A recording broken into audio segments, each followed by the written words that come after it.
여러분 토마토 좋아하시나요? 저는 방울토마토, 토마토 주스, 샐러드에 들어간 토마토, 토마토 소스가 잔뜩 들어간 스파게티 등 토마토를 너무 좋아하는데요. 전 세계인이 가장 많이 먹는 채소이자 세계적인 슈퍼푸드로 잘 알려진 토마토는 노화를 방지하고 암을 억제하는 등의 탁월한 효과 때문에 남녀노소 누구에게나 사랑받는 식품입니다. 토마토에는 강력한 항산화제인 리코펜이 풍부하게 함유되어 있습니다. 리코펜은 자유 라디칼을 중화시켜 세포 손상을 방지하고 암 예방에 도움을 줍니다. 또한 칼로리가 낮고 수분 함량이 높아 포만감을 주면서 체중 관리에 도움이 됩니다.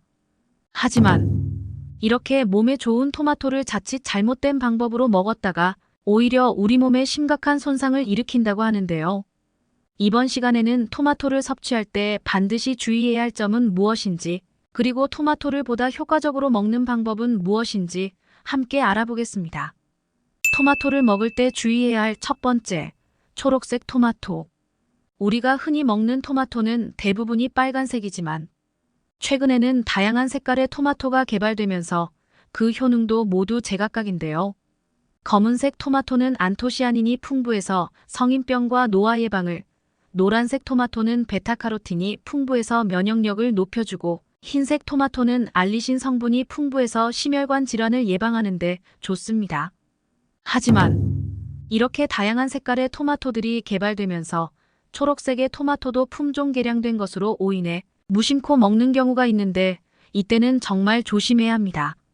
초록빛을 띠는 덜 익은 토마토는 솔라닌이라는 독성을 지니고 있는데, 이는 감자에 싹이 들어있는 것과 같은 성분으로서 이를 섭취할 경우 두통이나 복통, 메스꺼움, 구토, 혈액순환 및 호흡장애 등의 중독 증상을 일으킬 뿐만 아니라 심할 경우 혈액 속 적혈구를 파괴시켜 빈혈을 유발하고 온몸에 산소가 부족해지면서 심하면 신경마비나 중추신경의 손상을 일으킬 수 있다고 합니다.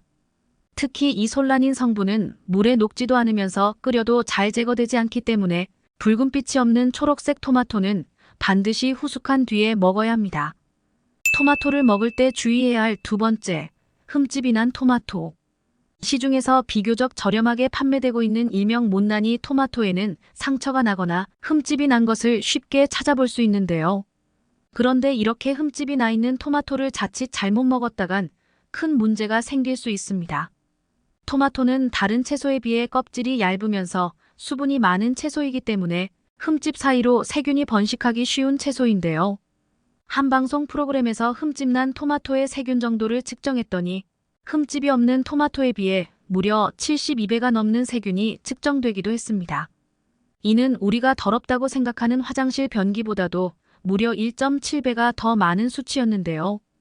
이렇게 세균에 노출된 토마토를 섭취하면 발열이나 구토, 설사 등이 발생하고 장기간 섭취하게 된다면 세균이 혈관을 타고 들어가 동맥경화 같은 심혈관 질환까지 유발하게 됩니다. 하지만 다행히도 이러한 토마토들은 100도 이상에서 익혀 먹을 경우 머물고 있던 세균들이 모두 사멸되기 때문에 반드시 토마토를 깨끗이 씻은 뒤 충분히 가열해서 먹는 것이 좋습니다. 토마토를 먹을 때 주의해야 할 세 번째, 통풍, 결석, 신장질환 환자는 토마토 섭취를 피하셔야 합니다.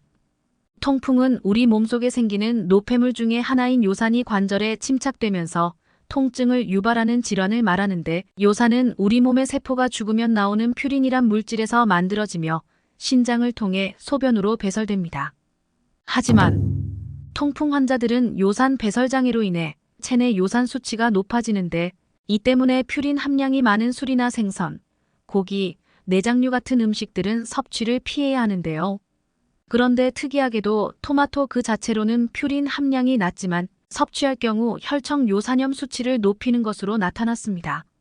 뉴질랜드의 오타고 대학 연구팀이 통풍 환자 2051명을 대상으로 특정 음식을 섭취했을 때 통풍 발작의 발생 유무를 조사했더니 1위가 생선, 2위는 술, 3위가 육류이고 그 뒤를 이어 토마토가 4위를 차지했는데요. 전문가들은 아직 이에 대해 연구가 더 필요하겠지만 토마토 섭취가 직접적으로 통풍을 생기게 하는 것은 아니기 때문에 통풍에 걸릴까봐 섭취를 겁낼 필요는 없다고 하는데요. 하지만 통풍 환자들의 경우 토마토를 섭취했을 때 질환을 더욱 악화시킬 수 있으므로 가능한 섭취를 피하는 것이 좋다고 조언하고 있습니다. 토마토를 먹을 때 주의해야 할 네 번째는 공복의 토마토입니다. 토마토는 소화를 돕고 혈압 강화 효과가 있어 혈압이 높아지는 아침에 분명 도움이 되는 식품이지만 공복에 토마토만 먹는 건 그리 좋지 않습니다. 공복에 토마토를 먹을 경우 토마토의 탄닌산이 위장의 산도를 높여 속쓰림을 일으키기도 하며 토마토의 팩틴이라는 성분이 위산과 만나면 융해가 잘 되지 않는 덩어리로 변하면서 위장 내부의 압력을 상승시켜 복통과 함께 소화불량이 동반되기도 합니다. 아침에 토마토를 먹어야 한다면 식사 후 후식으로 먹거나 다른 음식과 함께 먹는 것이 가장 좋습니다. 그렇다면 반대로 토마토의 효과를 더욱 높이는 섭취 방법은 어떤 것이 있을까요? 토마토의 핵심 성분인 라이코펜 성분은 기름에 녹는 지용성이기 때문에 생으로 먹는 것보다 기름과 함께 가열해 먹었을 때 체내의 흡수율을 최대 약 5배 정도 높일 수 있어 가급적 익혀 먹는 것이 좋습니다. 또한 토마토에 많이 들어있는 칼륨은 세포가 에너지를 만들고 안정적인 혈압을 유지하며 뇌 기능을 활성화하는 데 쓰이지만 이러한 기능은 몸속 칼륨과 나트륨량이 균형을 이뤘을 때 원활하게 작동합니다. 때문에 토마토만 먹었을 땐 칼륨 농도만 일시적으로 높아질 수 있는데 이때 토마토에 약간의 소금을 뿌려 먹으면 칼륨과 나트륨의 균형이 맞춰져 세포의 에너지 대사 등이 원활히 이루어질 수 있습니다. 특히 토마토에 들어있는 비타민C는 공기 중 산소를 만나면 산화될 수 있는데 약간의 소금을 뿌리면 비타민C가 산화되는 것을 막을 수 있습니다. 토마토는 보관 방법도 중요한데요. 토마토를 보관할 때 꼭지를 떼지 않을 경우 곰팡이나 세균 등이 번식할 수 있는데 보관하기 전 꼭지를 뗀 후 보관하면 토마토에 부패균이 발생하지 않아 좀 더 싱싱하게 보관할 수 있습니다. 특히 토마토는 냉장 보관할 경우 껍질 속에 있는 세포막을 손상시켜 수분을 빼앗으면서 단맛은 줄어들고 몸에 좋은 토마토의 라이코펜 성분이 40%나 손실된다고 하는데요. 이에 대해 전문가들은 토마토는 되도록 서늘한 상온에서 보관하되 가급적 빠른 시일 내에 섭취하고 그렇지 않다면 냉장 보관하는 것이 좋다고 합니다. 오늘은 토마토의 올바른 섭취 방법에 대해 알아봤습니다. 역시 아무리 몸에 좋은 음식이라도 알고 먹는 것과 그렇지 않은 것에는 많은 차이가 있는 것 같습니다. 정보가 도움되셨다면 주변의 소중한 분들에게 영상을 공유해주세요. 구독과 좋아요도 부탁드릴게요. 구독과 좋아요는 언제나 당신 편에게 큰 힘이 됩니다. 다음에 더 유익한 영상으로 찾아오겠습니다. 언제나 당신 편은 항상 구독자 여러분의 건강과 행복을 기원합니다. 건강하고 행복하세요.